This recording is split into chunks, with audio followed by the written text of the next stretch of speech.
Hello મિત્રો, કેમ છો? આઈ હોપ તમે સૌ મજામાં છો. મિત્રો, આ વિડીયોમાં આપણે જોવા જઈ રહ્યા છે ધોરણ 12 માટે ગુજરાતી માટે પ્રિલિમની પરીક્ષા એટલે કે દ્વિતીય એક્ઝામ માટે આઈએમપી પેપરોના સોલ્યુશન. આ પેપરો જે છે પાછલા વર્ષોના પેપરો છે, જેમ કે આ પેપર 2023નું પેપર છે. આ સિવાય આપણે બીજું પેપર પણ બીજા વર્ષનું જોઈશું અને ત્રીજું પેપર પણ જોઈશું. એમ 3 પેપર આઈએમપી પેપર તરીકે હું આપવાનો છું, જે સંપૂર્ણ રીતે સોલ્વ કરેલા છે. તમારે દરેક ક્વેશ્ચન સારી રીતે તૈયાર કરી દેવાનો છે અને આની સાથે આઈએમપી પ્રશ્નોનો વિડીયો ચેનલ ઉપર છે, એ પ્રશ્નો તૈયાર કરી દેવાના છે. પાછલા 3 વર્ષના પેપરો અને આઈએમપી પ્રશ્નોમાંથી જ તમારું મોસ્ટ ઓફલી પેપર આ વખતે પણ આવવાનું છે. તો એ રિલેટેડ તમારે બધા જ પ્રશ્નો તૈયાર કરી દેવાના છે. ચેનલ સબસ્ક્રાઇબ કરી દેજો, વિડીયો લાઇક કરી દેજો. વિભાગ એથી આપણે શરૂઆત કરી લઈએ. પહેલાં તો 1 ગુણના પ્રશ્નો તમે જોઈ શકો છો. રામબાણ કાવ્યના કવિનું આખું નામ જણાવો તો ધના ભગત હરિભગત કાકડિયા. ભવના આબોલાનો સાહિત્ય પ્રકાર લોકગીત આવશે. છેલ્લું દર્શન કાવ્ય શેમાંથી લેવામાં આવ્યું છે તો આસ્વાદ અષ્ટદશીમાંથી. મુકેશ જોશીનું કયું કાવ્ય તમારા પાઠ્યક્રમમાં આવેલું છે તો બાઈ એકલા જીવે. શ્યામરંગ સમીપે ગોપી કાવ્યમાં ગોપી કોની વાની શકમાં લાવવાની ના પાડે છે તો કાગની. કલયુગની નળના શરીરમાં પ્રવેશ કરવાનો મોકો સી રીતે મળ્યો તો એક સાંજે જ્યારે તે પોતાના પગ ધોઈ રહ્યા હતા ત્યારે પાણી કોરી રહી જતા ત્યાંથી તેને પ્રવેશ કરવાનો મોકો મળ્યો. સમગ્ર બ્રહ્માંડ કોણ વ્યાપેલું છે? શ્રી હરિ. ભવના આબોલાની નાયિકા શા માટે હતી છે? કારણ કે મનાવા છતાં પતિ બોલતો નથી. 2 ગુણના પ્રશ્નો તમે મિત્રો અહીંયા જોઈ શકો છો. આ બંને પ્રશ્નો તૈયાર કરી દેવાના છે અને એની સાથે 4 ગુણના પ્રશ્નો તમે જોઈ શકો છો કે લક્ષ્મણ ઉર્માનું બહુમાન કેવી રીતે કરે છે. જુઓ ગઝલનું સમગ્ર લક્ષી ભાવદર્શન કરવાનું છે અને પાણીની કરુણ પરિસ્થિતિ વર્ણવાની છે. વિભાગ બી જે ગદ્ય આધારિત તમારે આવતો હોય છે, જેમાં 1 ગુણના પ્રશ્નો છે. ખીજડીએ ટીકરે પાઠના લેખકનું નામ છે ચુનીલાલ મડિયા. અમરનાથની યાત્રા પાઠનો સાહિત્ય પ્રકાર પ્રવાસ નિબંધ. મહાત્માના માણસ પાઠ શેમાંથી લેવામાં આવ્યો છે? ઇન્કલાબ જિંદાબાદમાંથી. શરદ વાર્તાનો અનુવાદ છે ડૉક્ટર રમેશ ઓઝા.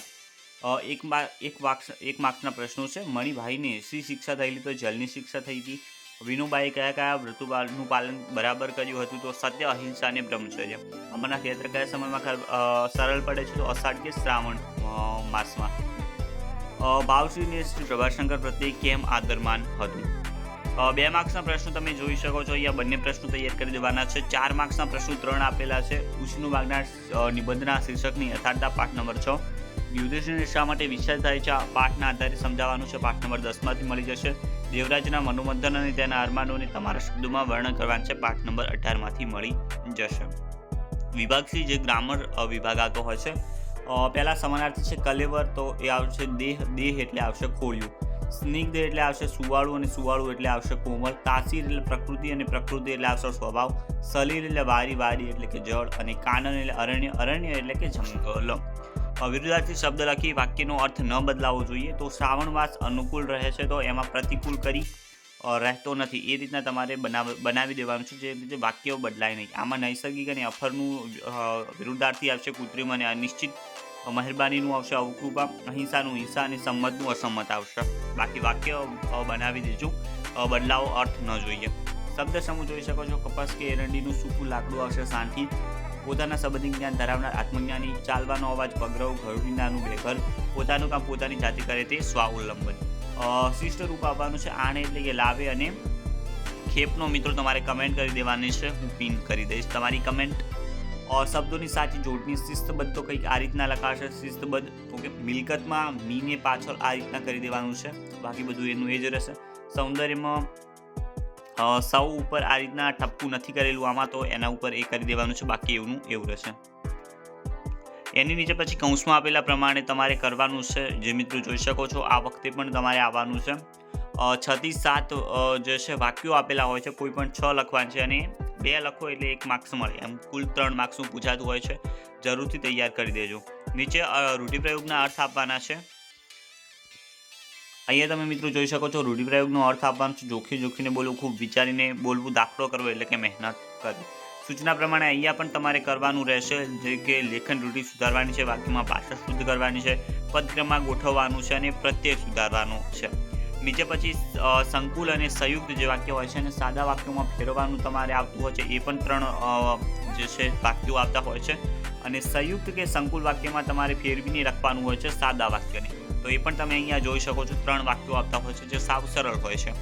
નીચે પછી અર્થગ્રહણમાં તમે જોઈ શકો છો. એક કાવ્ય ઉપરથી પ્રશ્નોના જવાબ આપશે. તમારે કાવ્ય તૈયાર કરી દેજો. આ જે છે અહીંયા તમે જોઈ શકો છો. એક ફકરો આપેલો છે, એના ઉપરથી પણ પ્રશ્નોના જવાબ આપવાના છે, જે ટીક કરેલું છે. એક વખત સારી રીતે જવાબ વાંચી લો. ત્રીજા ભાગમાં સંક્ષેપીકરણ કરવાનું છે. એક ફકરો આપ્યો છે અને એને શીર્ષક મિત્રો આપવાનું ભૂલતા નહીં. એની નીચે પછી જોઈ શકો છો આ જે ફકરો આવતો હોય છે તમારે જ પાઠમાંથી હોય છે, જેને તમારે વિચાર વિકાસ ક્રમના આધારે ગોઠવવાનું હોય છે. એટલે તમારે જે પાઠ તમે ભણ્યા છો એમાં કઈ રીતના વાક્યો કયા પહેલાં આવે છે કયા પછી આવે છે એ રીતના તમારે પૂરો ફકરો ગોઠવવાનો હોય છે. 5 માર્ક્સનો હોય છે. વિભાગ ઈ, જેમાં પહેલાં તો અરજી તમે જોઈ શકો છો. અરજી તમારે આવતી હોય છે. પછી આવતું હોય છે વાદાત્મક ગદ્યમાં રૂપાંતર કરવાનું હોય છે. અને જો આ ન ફાવે તો એના અથવામાં તમે જોઈ શકો છો કે ભાવાત્મક ગદ લખવાની હોય છે, જે થોડી સરળ હોય છે. તો અહીંયા એક ટોપિક આપેલો હોય, ગમે તે ટોપિક હોઈ શકે છે, એના ઉપર તમારે લખવાની હોય છે. તો જે લગ્ન માટેની જે છે એ તૈયાર કરી દેજો. નીચે પછી લાસ્ટમાં આમાં નિબંધ આપેલો છે, જનતા લોકશાહીનું સાચું બળ, પર્યાવરણ સુરક્ષાની સરહદ પૂર્ણિમાની. હવે આપણે બીજું પેપર જોઈ લઈએ. તમે જોઈ શકો છો બીજું જે પેપર છે 2022નું પેપર આપણે લઈશું. આમાં એક વાતનો ખ્યાલ રાખજો કે તમારે આ વખતે તમારે જે છે નવો સિલેબસ જે તમારે એડ થયો છે એના પ્રશ્નો તમારે તૈયાર કરવા પડશે, કારણ કે આ જે છે જૂનો અભ્યાસક્રમ છે તો એમાં એ પ્રશ્નો નથી. બાકીનો જે સિલેબસ છે એનો એ જ રહેશે. આમાં જે પ્રશ્નો આવેલા છે એ ઘણા બધા પ્રશ્નો તમને રિપીટ થયેલા તમારી આ વખતની એક્ઝામમાં જોવા મળશે. તો તમામ જે સિલેબસ છે તૈયાર કરવો જરૂરી છે. પહેલાં વિભાગ એથી આપણે શરૂઆત કરી લઈએ. વિભાગ એ તમે જોઈ શકો છો અહીંયા કસ્તુરીની બિંદી કેવી છે શ્યામ. નળરાજાને અશ્વમંત્ર કોને આપ્યો હતો? ઇન્દ્રરાજાએ. ફાટેલા સાડલામાં બાસુ સીવે છે નિશાસો. તેના ભગતનું આખું નામ તમારે અહીંયા લખવાનું છે. ઉર્મિલા કાવ્યનું સાહિત્ય સ્વરૂપ લખવાનું છે. પથ્થર થતું સૂર્ય કાવ્યમાં કયા કાવ્ય સંગ્રહમાંથી લેવામાં આવ્યું છે એ લખવાનું છે. એક ગુણના પ્રશ્નો જોઈ શકો છો. કવિના મધ્ય પ્રેરિત કરવાથી કોણ પ્રગટ થશે? તો અહીંયા નહીં આવે, શ્રી હરિ પ્રગટ થશે. ઓકે, શ્રી હરિ પ્રગટ થશે. દીકરીએ ઘર અને એના બારણા શી રીતે તૈયાર કર્યા છે? તો ડુંગર કોરીને ઘર તૈયાર કર્યા છે અને કાચના બારણા તૈયાર કર્યા છે. લોકો શા માટે નાસી ગયા અને ઉર્મિલા શા માટે બાવરી બને છે? કારણ કે લક્ષ્મણ જે છે રામ અને સીતાની સાથે વનવાસ જવાના છે. 2 માર્ક્સના પ્રશ્નો અહીંયા તમે જોઈ શકો છો. 4 ક્વેશ્ચન સારી રીતે તમારે તૈયાર કરી દેવાના છે. મોટો પ્રશ્ન છે રામબાણ કોને કોને વાગ્યા છે, તેની શી અસર થઈ છે અને લક્ષ્મણ ઉર્મિલાનું બહુમાન કેવી રીતે કરે છે. હવે વિભાગ બી તમે જોઈ શકો છો. અહીંયા પહેલાં તો વિકલ્પો છે. વ્યાસના મતે ક્ષત્રિયનો ધર્મ શું છે? દંડ. લેખિકાએ કોને ખાતર છેલ્લી મદલ જતી કરી છે? તો રજરાને ખાતર. પંકજમ નામ કોને રાખ્યું છે? અમ્માએ. ખીજડી ટેકરી કૃતિનો સાહિત્ય પ્રકાર નવલિકા. ઉમાશંકર જોશીનું ઉપનામ વાસુકી આવશે. શરદ કોની વાર્તાનો અનુવાદ છે? તો એન્ટવ ચેખોવની. રમેશ ઓઝા આવશે કે અનુવાદ એમને કર્યું છે, બાકી લેખક મૂળ લેખક જે છે એ એન્ટવ ચેખોવ છે. 1 માર્ક્સના પ્રશ્નો જોઈ શકો છો. કાશીમાં ગાંધીજીએ કયા વિષય પર ઐતિહાસિક ભાષણ કર્યું? અહિંસા ઉપર. ગામના લોકો ડોશીને ઉછી કેમ કહેતા? કારણ કે તે આખો જે છે જીવન એનો ઉછીની વસ્તુ માગીને જીવ્યું હતું. જન્મ ટીપની સજા એટલે શું? મૃત્યુદંડની સજા. મણિભાઈને કઈ વાતનું કૌતુક મળતું નહોતું? તો હીરા આટલી સાહસિક કેવી રીતે થઈ શકે એ વાતનું કૌતુક મળતું નહોતું. 2 માર્ક્સના પ્રશ્નો તમે જોઈ શકો છો. 4 ક્વેશ્ચન તમારે સારી રીતે તૈયાર કરી દેવાના છે. મોટો પ્રશ્ન છે ખીજડી ટેકરે વાતનો શીર્ષકની યથાર્થતા અને શરત વાર્તાના શીર્ષકની યથાર્થતા. વિભાગ સી જે ગ્રામર વિભાગ આવતો હોય છે તમારે. બાણ એટલે કે શર અને શર એટલે આવશે તીર. ગોત્ર એટલે વંશ અને વંશ એટલે આવશે કુળ. સરખામણી એટલે આવશે તુલના અને તુલના એટલે આવશે ઉપમા. ક્લેવર એટલે દેહ અને દેહ એટલે તમારે આવશે ખોડિયું. સંહાર એટલે નાશ, નાશ એટલે કે વિનાશ. નીચે વિરોધાર્થી શબ્દ લખી વાક્ય ન બદલાવવું જોઈએ. તો અહિંસાનું હિંસા થઈ જશે. અસંખ્યનું થઈ જશે જૂજ. બેહદનું થઈ જશે ઓછો. છેલ્લું તો પહેલું અને ખોટી તો સાચી. બાકી વાક્ય લખવાનું રહેશે, અર્થ ન બદલાવવો જોઈએ. શબ્દ સમૂહ તમે જોઈ શકો છો. આત્માનું જ્ઞાન તો આત્મજ્ઞાની. બીજાના આધારે જીવનારું પરોપજીવી. ચાંદીનું બનેલો ખંડ ટોપે ખંડ. પગના તળિયાનું એડી તરફનો ભાગ પાની. આનંદ સાથે લેવાતું ભોજન બીજબાની. શિષ્ટ રૂપ ડોબું તો ભેંસ અને માણામાં તો સ્મશાનમાં. હવે મિત્રો સાચી જોડણી તમારે લખવાની છે. નિયમિતતા તો અહીંયા જોઈ શકો છો. નિયમિતતા. વિદ્વાન તો વિદ્વાન આવશે આ રીતના લખેલું છે અને અભિલાષા તો અભિલાષા કંઈક આ રીતનું લખાશે. નીચે પછી સૂચના પ્રમાણે તમારે ફરીથી એ જ પ્રમાણે કરવાનું છે કે વાક્યમાં વિશેષણ શોધીને લખવાનું છે, ખાલી જગ્યામાં વિશેષણ લખવાનું છે, નિપાત શોધીને લખવાનું છે. એ બધું તમારે કરવાનું હોય છે, જે 3 માર્ક્સનું આવતું હોય છે. એના નીચે હવે રૂઢિપ્રયોગ તમે જોઈ શકો છો કે વર્દી આપી દેવી એટલે કે સૂચના આપી દેવી. હવાઈ કિલ્લા બાંધવા એટલે કે અસંભવ અને અસંભવ મનોરથ સેવા. અને જીવ બળવો એટલે કે ચિંતા થવી. પછી નીચે મિત્રો તમે જોઈ શકો છો કે સૂચના પ્રમાણે અહીંયા પણ કરવાનું છે. લેખન રૂઢિ સુધારીને લખવાની છે. વાક્યમાં ભાષા શુદ્ધ કરવાની છે. વાક્યના પદક્રમ ગોઠવવાના છે અને પ્રત્યય સુધારવાનો રહેશે. એના નીચે સંયુક્ત સંકુલ વાક્ય આપેલું છે અને સાદા વાક્યમાં ફેરવવાના છે. એની નીચે પછી સંયુક્ત સંકુલ વાક્ય તમારે બનાવવાના છે. શામાંથી? તો સાદા વાક્યોમાંથી. તો એ સાવ સરળ હોય છે. એના નીચે વિભાગ ડી તમે જોઈ શકો છો, અર્થગ્રહણ કાવ્યમાંથી પ્રશ્નો જે છે એ શોધીને લખવાના હોય છે, 5 માર્ક્સનું પૂછાતું હોય છે. નીચે ફકરો આપેલો છે જે ટીક કરેલો છે, તમે જોઈ શકો છો. આન્સર એક વખત વાંચી લેજો. કોઈ પણ જે ફકરો છે રિપીટ થાય તો તમે સારી રીતે લખી શકશો. તો આ પણ 5 માર્ક્સનું હોય છે. એની નીચે પછી ત્રીજા ભાગમાં સંક્ષિપ્તીકરણ કરવાનું હોય છે અને એને એક શીર્ષક આપવાનું હોય છે. તો શીર્ષક આપવાનું ભૂલવાનું નથી. અહીંયા તમે જોઈ શકો છો. હવે આ એ જ છે, પાઠમાંથી એક ફકરો આપેલો હશે અને એને પાઠના આધારે તમારે ગોઠવવાનો છે કે કયું વાક્ય પહેલાં આવશે, કયું પછી આવશે, એ રીતના. તો આ જે ફકરો છે જે પણ પાઠમાંથી લેવામાં આવતો હોય છે એ પાઠ તમે ધ્યાનથી વાંચી લેજો. આના ઉપરનો ફકરો પણ જે પાઠનો હોય એ પાઠ ધ્યાનથી વાંચી લેજો. એ જ પાઠમાંથી ઘણી વખત ફકરો પૂછાતો હોય છે. આ ફકરો નહીં તો આ જ પાઠનો કોઈ અન્ય ફકરો. ઓકે. વિભાગ ઈ તમે જોઈ શકો છો, જેમાં પહેલાં તો તમારે અરજી કરવાની છે. તો અરજી તૈયાર કરવાની રહેશે તમારે. એના નીચે વાદાત્મક ગદ્યો જે છે એમાં રૂપાંતર તમારે કરવાનું છે, જે અહીંયા ફકરો આપેલો છે. એના તો આમાં જે હોય છે આ ઇઝી હોય છે થોડુંક. ભાવાત્મક ગદ યુવાનની નોકરી, યુવાની વિશેની ભાવાત્મક ગદ લખવાની છે. એમાં શું પછી જે ઘટનાઓ બને છે એ ઉપર ભાવાત્મક ગદ લખવાની હોય છે. એના નીચે નિબંધ જોઈ શકો છો, ભ્રષ્ટાચાર, શિષ્ટાચાર, સ્વચ્છતા, ઇન્ટરનેટના લાભ. હવે આપણે જે ત્રીજું પેપર ગુજરાતીનું જોઈ લઈએ.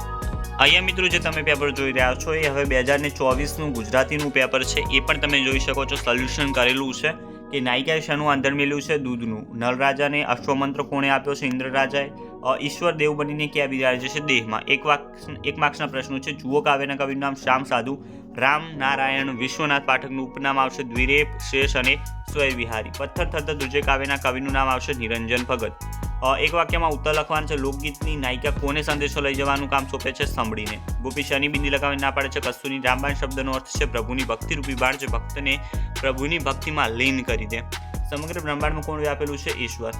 પછી મિત્રો 2 માર્ક્સના પ્રશ્નો તમે જોઈ શકો છો. 4 ક્વેશ્ચન તમારે સારી રીતે તૈયાર કરી દેવાના છે.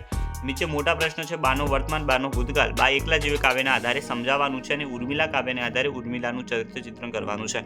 તો આ વિડીયોમાં તમને કુલ ગદ વિભાગના આપણે જો વાત કરીએ તો 6 થી 7 મોટા પ્રશ્નો મળ્યા છે અને પદ વિભાગમાં પણ 6 થી 7 મોટા પ્રશ્નો મળ્યા છે. એ તમામ પ્રશ્નો તૈયાર હોવા જોઈએ. કોઈ પણ પ્રશ્ન આ વખતે પરીક્ષામાં રિપીટ થઈ શકે છે.